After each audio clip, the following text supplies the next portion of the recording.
जय माँ अन्नपूर्णा और जय माँ लक्ष्मी माता। दोस्तों, आप सभी का मेरे इस यूट्यूब चैनल में हार्दिक स्वागत है।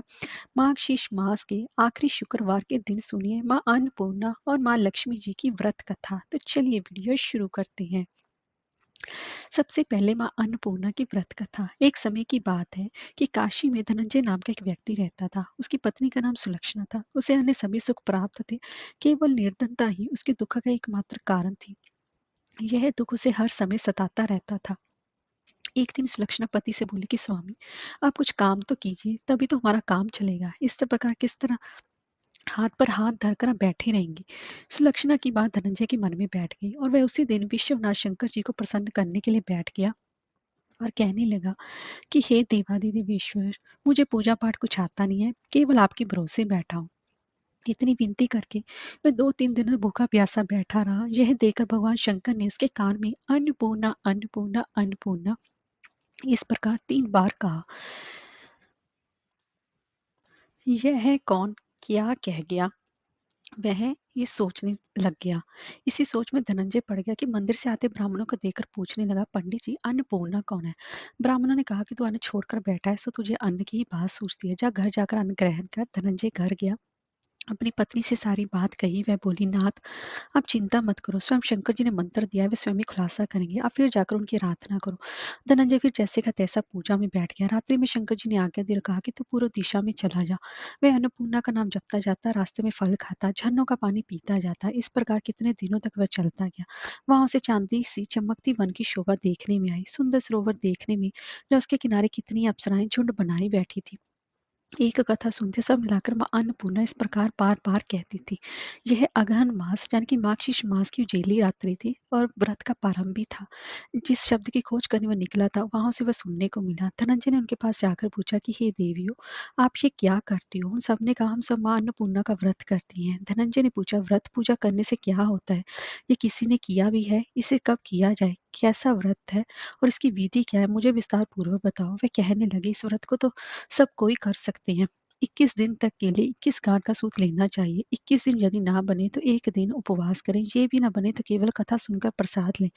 निराहार रहकर कथा के, कथा सुनने वाला कोई ना मिले तो पीपल के पत्तों को रख सुपारी या घृत कुमारी वृक्ष को सामने कर, दीपक को साक्षी कर, सूर्य, गाय, तुलसी या महादेव को बिना कथा सुनाए मुख में दाना ना डालें। यदि भूल से कुछ पड़ भी जाए तो एक दिवस फिर वो व्रत करें। व्रत के दिन क्रोध ना करें और झूठ ना बोलें। धनंजय बोला, इस व्रत को करने से क्या होगा?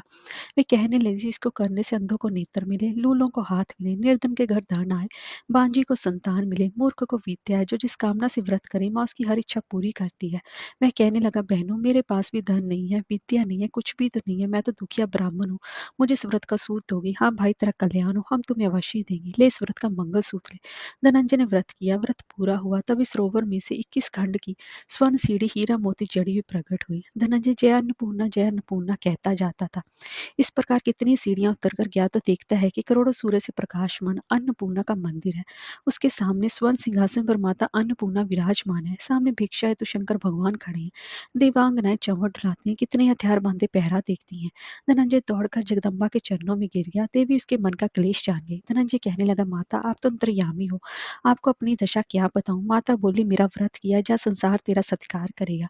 माता ने धनंजय की जीवा पर बीज मंत्र लिख दिया। अब तो उसके रोम रोम में विद्या प्रकट होगी। इतने में क्या देखता है कि वह काशी विश्वनाथ के मंदिर में खड़ा है। माँ का वरदान ले धनंजय घर आया। सुलक्षणा से सब बात की। माता जी की कृपा से उसके घर में संपत्ति उमड़ने लगी। छोटा सा घर बहुत बड़ा गिना जाने लगा। जैसे शहद के छत्ते में मक्खियां जमा होती हैं, उसी प्रकार ने एक सगे संबंधी आकर उसकी बड़ाई करने लगे। कहने लगे, इतना धन और इतना बड़ा घर, सुंदर संतान नहीं तो इस कमाई का कौन भोग करेगा? सुलक्षणा से संतान नहीं, इसलिए तुम दूसरा विवाह करो। अनिच्छा होते हुए धनंजय को दूसरा विवाह करना पड़ा और सती सुलक्षणा को सौत का दुख उठाना पड़ा। इस प्रकार दिन बीतते गए। फिर नया मास आया। नए बंधन से बंधे पति से सुलक्षणा ने कहलाया, हम व्रत के प्रभाव से सुखी हुए, इस कारण ये व्रत छोड़ना नहीं चाहिए। ये माता जी का ही प्रताप है जो हम इतने संपन्न और सुखी हैं। सुलक्षणा की बात सुन धनंजय उसके यहाँ आया, व्रत में बैठ गया। नई बहू को इस व्रत की खबर नहीं थी। मैं धनंजय के आने की राह देख रही थी। दिन बीतते गए। व्रत पूर्ण होने में भी 3 दिवस बाकी थे कि नई बहू को खबर पड़ी। उसके मन में ईर्ष्या की ज्वाला दहकने लगी थी। सुलक्षणा के घर आ पहुंची और उसने वहां भगदड़ मचा दी। वह धनंजय को अपने साथ ले गई। नए घर में धनंजय को थोड़ी देर के लिए निद्रा ने हाथ दबाया। इसी समय नई बहू ने उसके व्रत का सूत तोड़कर आग में फेंक दिया। अब तो माता जी का कोप जा गया, घर में अकस्मात आग लग गई, सब कुछ जलकर खाक हो गया। सुलक्षणा जान गई, पति को फिर अपने घर ले आई। नई बहू रूठ कर पिता के घर जा बैठी। पति को परमेश्वर मानने वाली सुलक्षणा बोली, नाथ घबराना नहीं, माता जी की कृपा लौकिक है। पुत्र को पुत्र हो जाता है पर माता को माता नहीं होती। अब आप श्रद्धा और भक्ति से आराधना शुरू करो, वे जरूर हमारा कल्याण करेंगी। धनंजय फिर माता के पीछे पड़ गया। फिर वही सरोवर सीढ़ी प्रकट हुई और उसमें माँ अन्नपूर्णा कहकर वह उतर गया। वहां जाकर माता जी के चरणों में रुदन करने लगा। माता प्रसन्न हो बोली, ये मेरी स्वर्ण की मूर्ति ले, उसकी पूजा करना, तू फिर सुखी हो जाएगा। जा, तुझे मेरा आशीर्वाद है। तेरी स्त्री सुलक्षणा ने श्रद्धा से मेरा व्रत किया है, उसे मैंने पुत्र दिया है। धनंजय ने आंखें खोली तो खुद को काशी विश्वनाथ के मंदिर में खड़ा पाया। वहां से फिर उसी प्रकार घर को आया।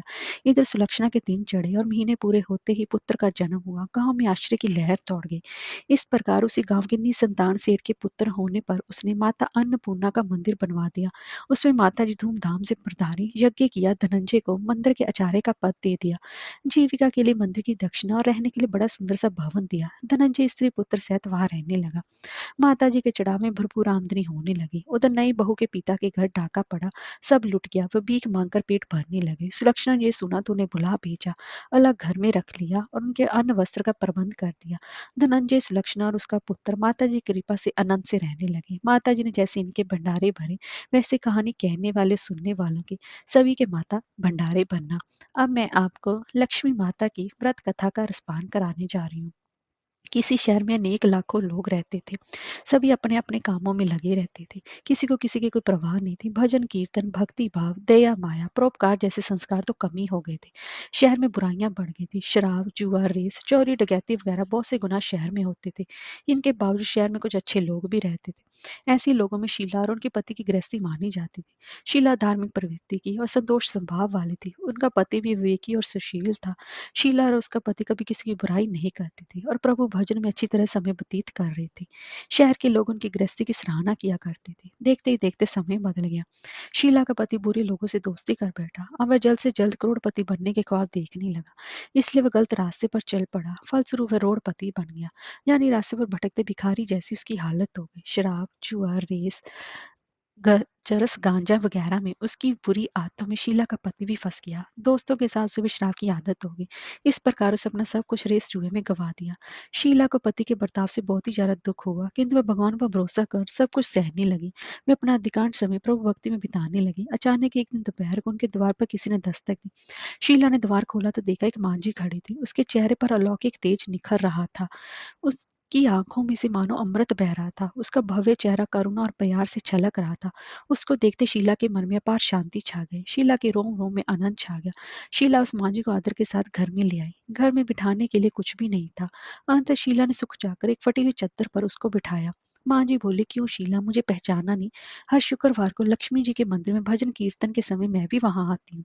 इसके बावजूद शीला कुछ समझ नहीं पा रही थी। फिर मांझी बोली, बहुत दिनों से मंदिर नहीं आई, अंत में तुम्हें देखने चली आई।